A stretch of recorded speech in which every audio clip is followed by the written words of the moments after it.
Ontem a gente estava na transmissão e não só a nossa avaliação e tal, o próprio Samuel lá no estádio, o chat também, no próprio intervalo, muita gente falando sobre Matheus Pereira e aquele tema que vira e mexe pega, né? Sobre MP que não é jogador de jogo grande. Ah, MP não é jogador de jogo grande e tal, some em jogos grandes. É um mito ou é verdade? Cara, é a análise de cada um, né? Pra mim, eu não vejo dessa forma. Eu vi o Matheus Pereira jogar muito bem contra o Flamengo, os 2 jogos no ano passado, contra o Palmeiras, os 2 jogos no ano passado. A partida dele lá na Neoquímica Arena contra o Corinthians na Copa do Brasil é uma partida gigantesca. Verdade. Também. Então a gente pode ir procurando, assim. Contra o Fluminense, o ano passado no Maracanã, o Fluminense recém-retornado do Mundial de Clubes, partida gigantesca dele, do Caio, partida contra o Botafogo o ano passado lá no Newton Santos, partida muito boa também. Então a gente consegue, é só ir adiante. Respeito quem tem essa lupa, né? Aí depende do que você espera do Matheus Pereira.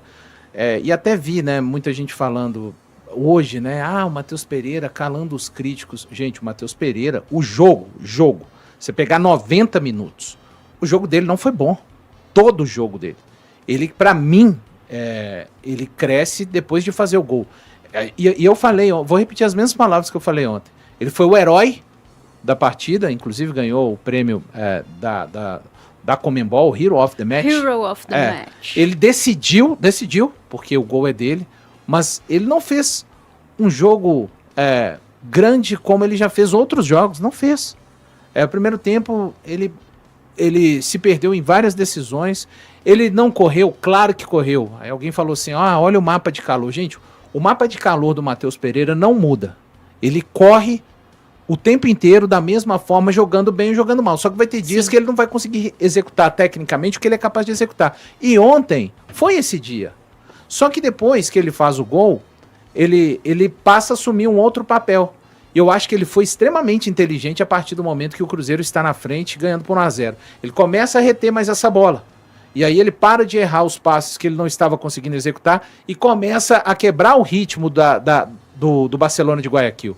Faz para mim o que um camisa 10, principalmente num jogo de Libertadores, com o tamanho da pressão, com o tamanho do que era o significado da vitória para o Cruzeiro, precisa fazer.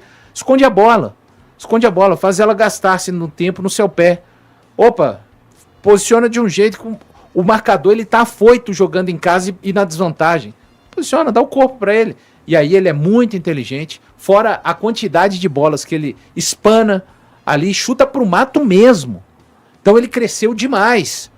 Mas ele não fez o jogo que eu espero que ele faça. Eu não tô falando do Matheus Pereira hipotético, igual talvez seja a perspectiva de muitos. De achar que o Matheus vai decidir jogo sim, jogo também. Ele errou passes que geralmente ele não erra no primeiro tempo. E depois do gol ele cresce, então a partida dele para mim, até o momento do gol, era uma partida ruim, muito ruim. Depois do gol ele cresce, vem para o jogo, parece estar ligado e passa a esconder a bola um pouco mais nos seus pés, mas ele pode mais, e ele pode mais porque ele é mais do que o jogo de ontem. Vai falar assim, o cara decidiu,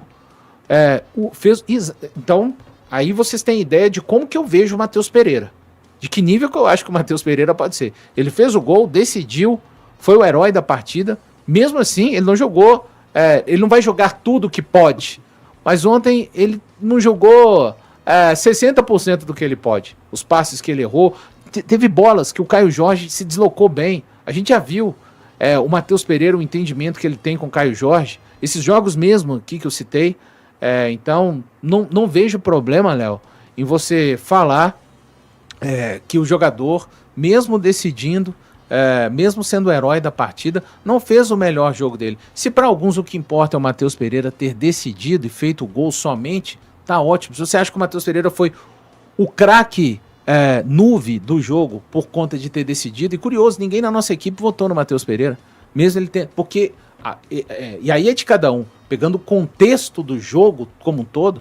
Eu acho que o Christian e o Kaique não foram os heróis do jogo, mas nos 90 jogaram muito mais que o Matheus Pereira, gente. Então é só...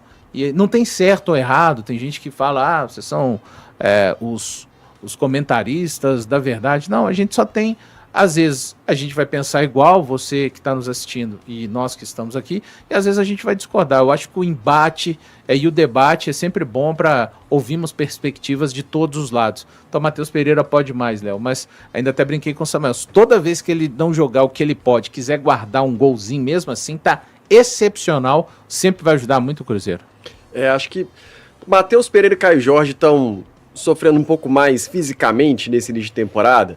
Assim, outro dia, acho que foi depois do jogo contra o Vitória, na zona mista pro Samuel Venâncio, o KJ chegou a falar sobre sentir dores ainda, não estava 100%, ele que estava se recuperando depois de um tempo, dores no pé, dores no pubis também, e ele falando dessa condição dele clínica de ainda não estar 100%. E o Matheus Pereira é um jogador que dificilmente ele sai, né? Dificilmente, inclusive, é substituído. E eu acho que muito em função também de não ter um substituto, né? Então, nesse momento, nesse início de ano, KJ e MP são jogadores, nesse quesito físico, talvez, sentindo um pouco também? Pode estar atrapalhando? É provável que sim, né? A gente sabe como foram os primeiros 3 meses do Cruzeiro com a comissão técnica anterior, e Matheus Pereira e Caio Jorge foram jogadores que foram utilizados, assim, até os minutos finais de jogos do Campeonato Mineiro, porque aquela comissão técnica estava muito interessada em proteger o seu próprio emprego, vencendo a competição, né? Então, assim, jogos em que tranquilamente eles poderiam ter saído no segundo tempo. Por exemplo, eu me lembro da semifinal contra o Pouso Alegre no Mineirão. Tudo bem, você não quer entrar com um time totalmente reserva, você quer demonstrar um respeito ali ao jogo e ao adversário, ok, mas eles não saem, né? Inclusive o gol do Cruzeiro sai no finalzinho, é do Caio Jorge, né? Numa deixadinha Pereira, de letra, né? Do Matheus Pereira. Então, se tivessem saído ali, de repente, aos 45, 60, não teria acontecido o gol. Mas foi uma escolha da comissão técnica anterior levar esses jogadores ao limite do limite em todos os jogos. E é evidente que isso tem um peso. O Valu trouxe a apuração dele já em relação às escolhas da preparação física do Cruzeiro, da comissão técnica anterior, e isso tem consequências, né? E evidentemente tem consequências para atletas como o Matheus e o Caio, que é bom a gente dizer, não costumam se omitir fisicamente do jogo, né?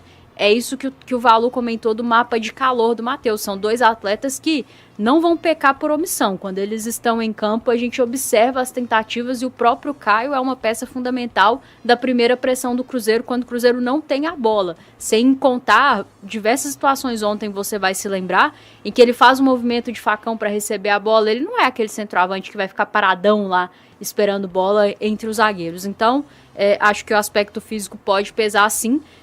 Todo mundo, na minha opinião, no Cruzeiro esse ano está rendendo abaixo do que pode, mesmo quando eu pego os destaques, assim, o Kaique sempre muito regular, o Romero sempre muito regular, ainda assim, o próprio Matheus, ainda assim eu acho que estão abaixo do que podem, e o contexto da comissão técnica anterior e do trabalho que foi feito nesses 3 primeiros meses certamente explica isso. Mas é normal também o cara fazer um jogo ruim, gente. Eu acho que eu não consigo entender a dificuldade fez um jogo ruim, a gente fala que fez um jogo ruim, e fez um jogo bom, a gente fala que fez um jogo bom. Não precisa ter muita paixão nisso aí, sabe? Aqui eu acho que às vezes as coisas são muito desproporcionais. Fez um jogo ruim, parece que ele não presta, e fez um jogo bom, parece que ele é o Messi reencarnado. E eu acho que não é nenhuma coisa nem outra, assim. Ele é um ótimo jogador pro nível do Campeonato Brasileiro, com características, inclusive, diferentes de outros meias. Sem bola, inclusive, tem um comportamento, um engajamento defensivo diferente de outros meias, de outros clubes aí que não fazem o que ele faz.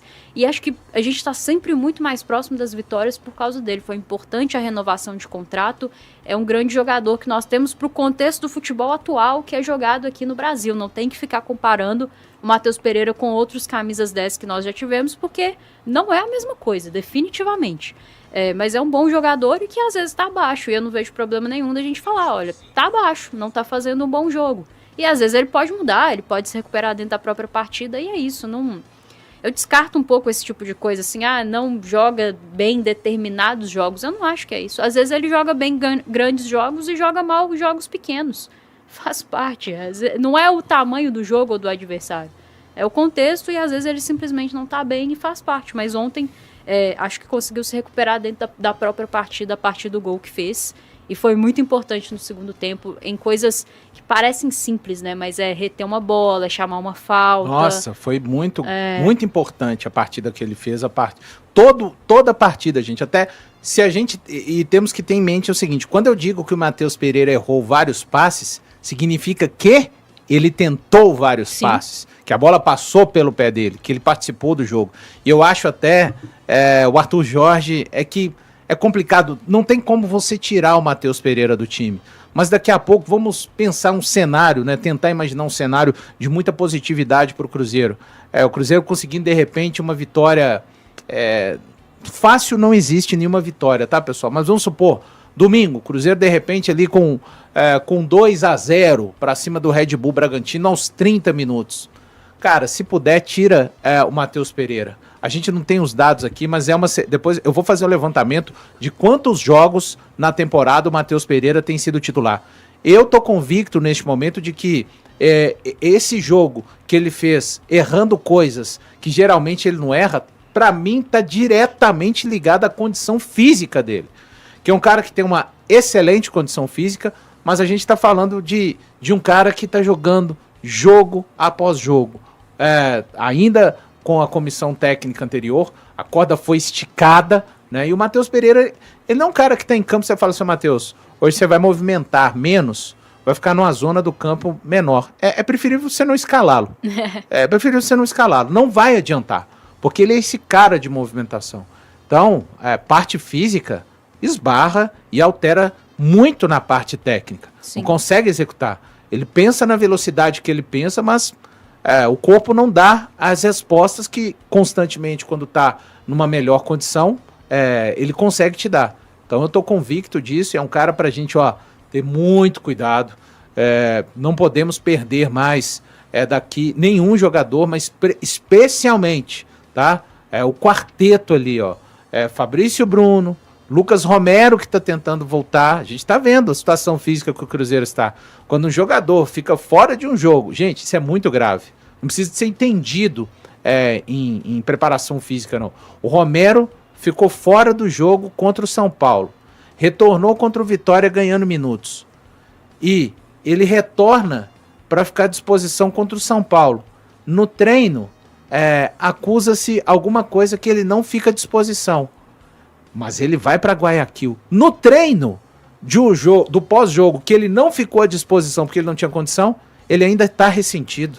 Gente... E um jogador que ano passado não ficou fora em nenhum momento. Isso é muito sério, isso diz muito. Para mim, o Matheus Pereira, o que ele errou ontem, quer dizer que tem licença para errar, não é isso. Mas para mim está muito ligado à condição física dele. Ele e o Caio ainda não conseguem, neste momento, de um Cruzeiro já, depois de 3 jogos, a gente vê um Cruzeiro, pelo menos eu vejo assim, claramente mais bem organizado.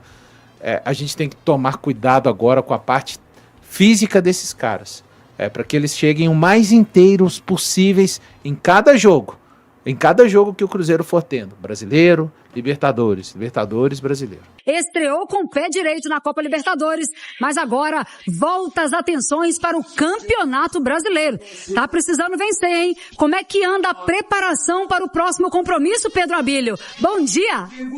Oi, Dani, bom dia pra você, bom dia pra quem se liga aqui na Itatiaia. O Cruzeiro vai se preparar agora para enfrentar o Red Bull Bragantino. Essa preparação começa na atividade de hoje, na Toca da Raposa 2, com o técnico Arthur Jorge podendo ter as novidades de Lucas Romero, que pode estar recuperado da lesão e principalmente do incômodo na coxa que o tirou da viagem para o Equador, e de Luiz Sinisterra. É aguardado pelo menos em parte da atividade de hoje, já que existe uma tendência de transição para a parte física, e nos próximos jogos, não dá para garantir que no domingo ele já deve estar à disposição do Arthur Jorge, ao contrário do Romero, né? Este sim, com uma tendência, segundo o próprio treinador em entrevista coletiva, que esteja em campo contra o Red Bull Bragantino. Tá na hora de falar da HS Autopeças. Passe na HS, porque lá você encontra todas as peças que o seu carro precisa. Referência em produtos com o maior estoque de peças da região, da miudeza ao amortecedor. A HS Autopeças tem 35 anos de mercado e você encontra a HS no bairro Glória, no Céu Azul, no Veneza, Laranjeiras e no Lindéia. WhatsApp é o 34 3474-0022. 3474-0022. A equipe do Tião tá pronta para te atender. Não se esqueça, peça é coisa séria. Peça é lá na HS Autopeças. Quero destacar também quinta rodada Brasileirão Sub-20. O Cruzeiro nessa quarta-feira venceu por 3-0 o Cuiabá, se estabelecendo como segundo colocado na competição com 12 pontos, um atrás do Palmeiras. O jogo foi na Toca 1 na tarde de quarta com gols de Juan Gabriel, marcou 2 vezes, o meio-campista, e do atacante Juan Índio, que fez o terceiro gol da equipe celeste. E para fechar, viu, Dani, a apuração da Itatiaia nesta quarta-feira. Volante Wallace segue rotina de treinamentos na Toca da Raposa 2. Ele foi na noite de domingo cortado da relação que viajaria para Guayaquil por conta de um ato de indisciplina. O goleiro Matheus Cunha teria sido alvo de críticas públicas de Wallace em um grupo onde havia dirigentes, jogadores do Cruzeiro. Agora, o jogador e o seu staff devem ter uma conversa com dirigentes do Cruzeiro, que ainda não está marcada para definir o seu futuro, mas já sabemos, dificilmente ele voltaria a vestir a camisa da equipe celeste. Fala, pessoal, muito obrigado pela sua companhia. Já deixa o like antes de sair do vídeo, tá? E quero deixar o convite aqui para quem está chegando aí e não conhece o canal, tá bom? Esse canal aqui é do Cruzeiro, trazemos notícias, né? Todos os dias do Cruzeiro aqui para vocês, de domingo a domingo. Então, se inscreva no canal e ative o sininho de notificação. Deixe o seu like também, muito importante, tá? Para ajudar o canal a continuar crescendo. E fique à vontade para deixar a sua opinião em relação a tudo que foi falado aí no vídeo. Fique à vontade, nós criamos esse canal aqui especificamente só para a torcida do Cruzeiro. Então, fique à vontade para estar participando aí, né? Deixando o seu comentário, a gente olhando todos os comentários, tá? Então, mais uma vez, muito obrigado pela preferência. Tamo junto, vou ficando por aqui. Mas surgiu notícia, a gente volta e atualiza vocês, tá bom? Forte abraço, tchau, tchau, valeu.